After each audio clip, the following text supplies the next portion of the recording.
Most travelers travel to Siem Reap because of the world's largest religious temple, Angkor Wat, the Smiling Faces Temple, Bayon, and the Jungle Temple, Ta Som.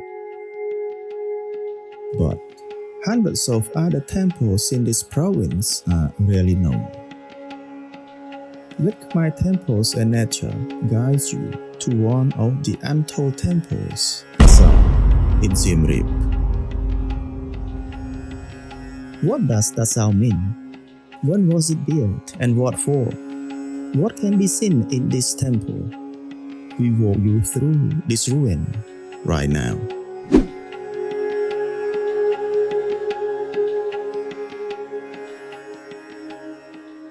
Ta Som, which means the ancestor Som, is located just east of the northern Barai or Jayavarman, the last of the great reservoirs to be built during the Khmer Empire in Angkor Archaeological Site, Siem Reap, Kingdom of Cambodia. Built in the late 1st century or early 13th century under the rule of the great Khmer King, Jayavarman VII, to dedicate to his father Dharanindravarman II, who was a king of the Khmer Empire from 1150 to 1160. This Buddhist temple lies at the foot of the east dike of the Barai, slightly north of the axis formed by Nepal and Prakhan to the west.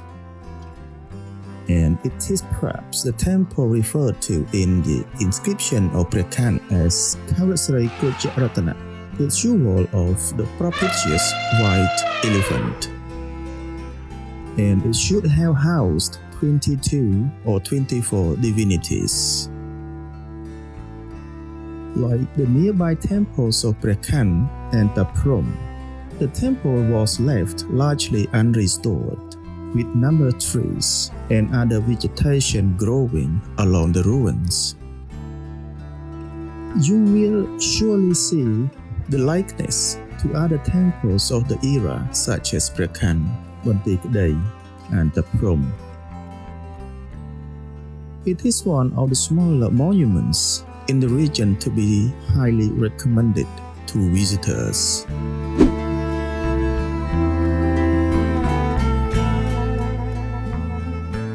Originally, the eastern gate or Gubura was the main entrance of this temple, while nowadays we enter from the west due to the sharing of a modern road with other temples in the area. So, now let us start from the east. The eastern entrance is preceded by a lateral causeway on two levels. It's bordered on each side by serpent balustrades and two guardian lions in the style of Bayon, of which only vestiges remain, crossing the outer moat, which meets the third enclosure wall, measuring 240 by 200 meters, built laterite, with battlements containing images of Buddha, which were disfigured later period. Of the two charming gubura on the east-west axis, the eastern one is famous for the roots of a dead fig tree that framed the pediment of Lokeswara, the Bodhisattva of compassion with whom King Jayavarman VII identified himself. In front of this gate, on the terrace, there is a big, tall tree which attracts visitors for photo ops. The gubura made of sandstone featuring the four smiling faces facing on each cardinal point has four pediments featuring figures in prayer and standing Alokeswara, flanked by few devotees, and on the wall curved with amazing female divinities. The most remarkable are the ones entwined by the roots, one on the right and another on the left of the gubura.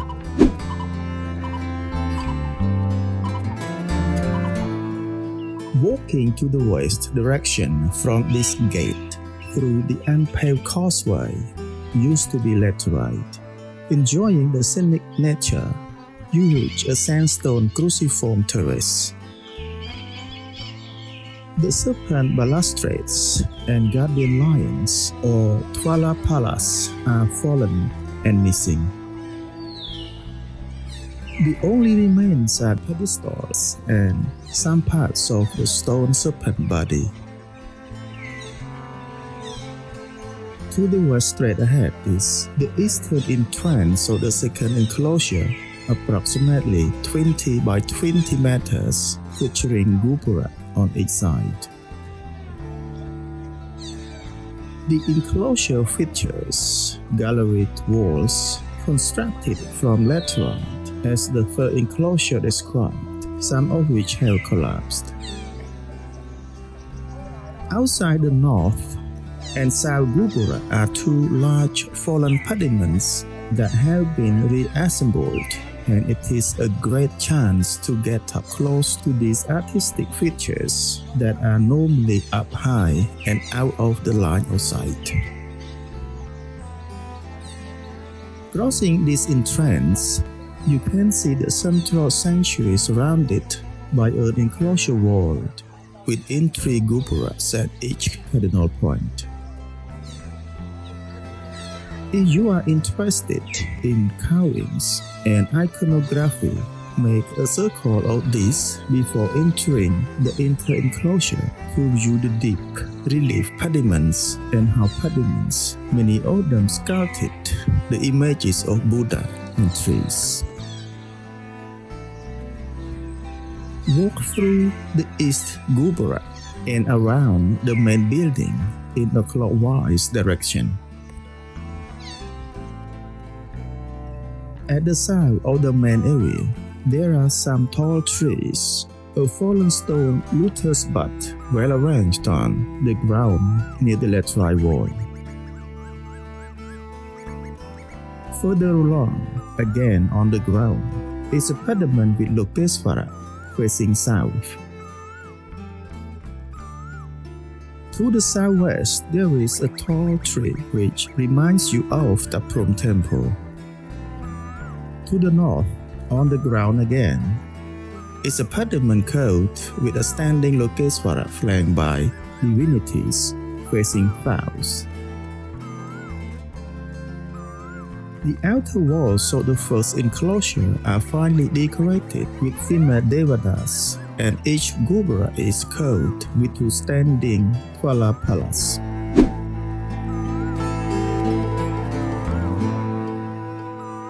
Entering the gupura, you can see a unique pedestal which is missing the linga in each cardinal point.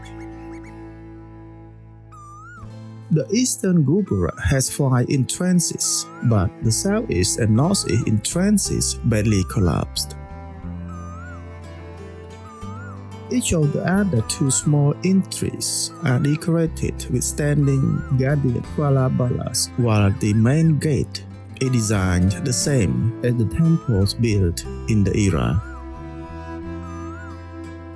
The other 3 gupuras, south, north, and west, each has 1 main entrance in the middle and 2 false doors at each corner and vaulted roof with pentacle-shaped aperture. Hidden inside, there are 2 libraries that open to the west, and each library has a blind door at the east. The one on your right badly collapsed, but there is a pediment of standing Lokesvara again on the ground, facing west, in front of it. This pediment is still in perfect condition, so we can see it well. And the library on the left is in a better look, with the Bayon architectural art.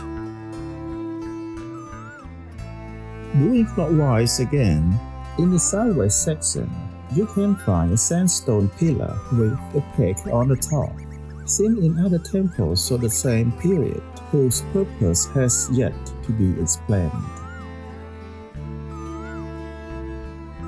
The pediment of this enclosure was sculpted with the Buddha Avalokitesvara flanked by Tevada and few prayers. But the south pediment of the North Gugura has an interesting scene with Lokesvara at whose feet are four praying figures on the four lotus pots on the same stem. The semi-ruined state of the building inside this small enclosure and the jumble of masonry blocks makes an attractive scene completely isolated from the outside. The main sanctuary is cruciform-shaped with four porches, and the tower has entrances at the four cardinal points, with the same number of vestibules, surmounted by four tiers and ending in a magnificent double lotus flower.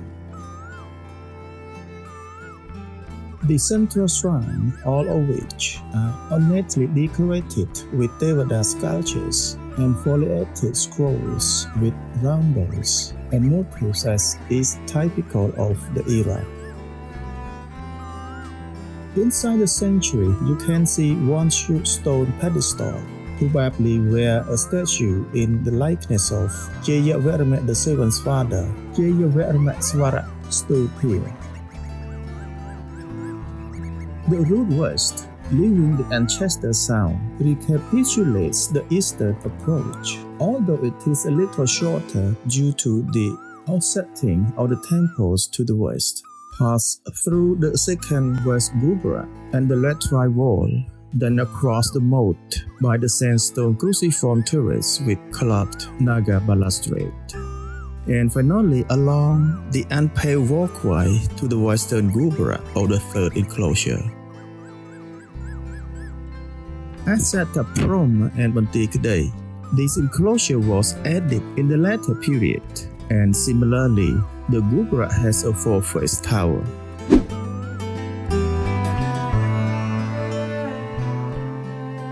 Even though there is no specific detailed inscription about Ta Som, you can find a few labeled graffitis on doorways in the central sanctuary.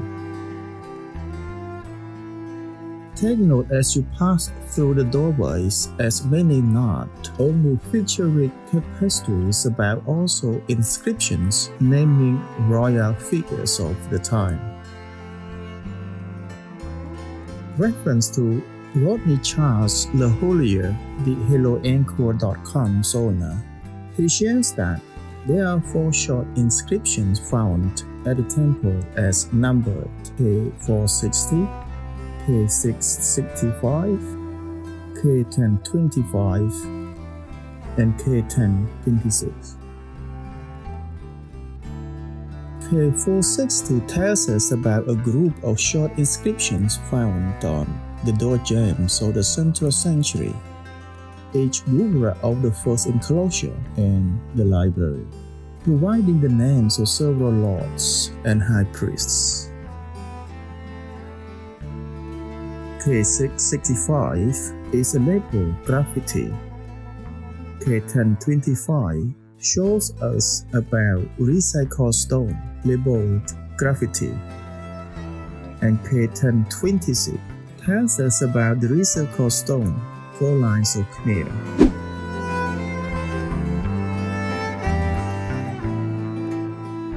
According to Apsara authority who manages the temples in the Angkor Park, little restoration work had been done at Ta Som until the 1950s.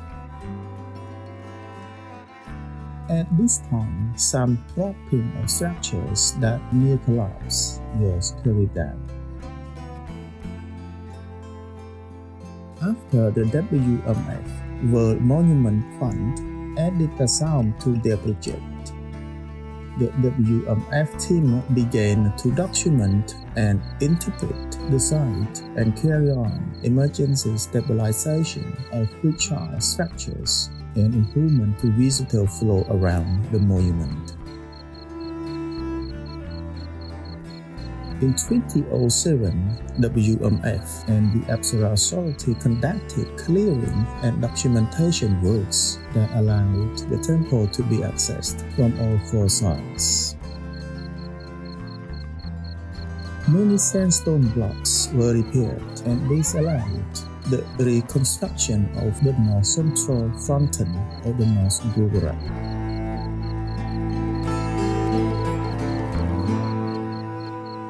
Ta Som Temple stands as a testament to Cambodia's history and the artistic achievements of the Khmer civilization.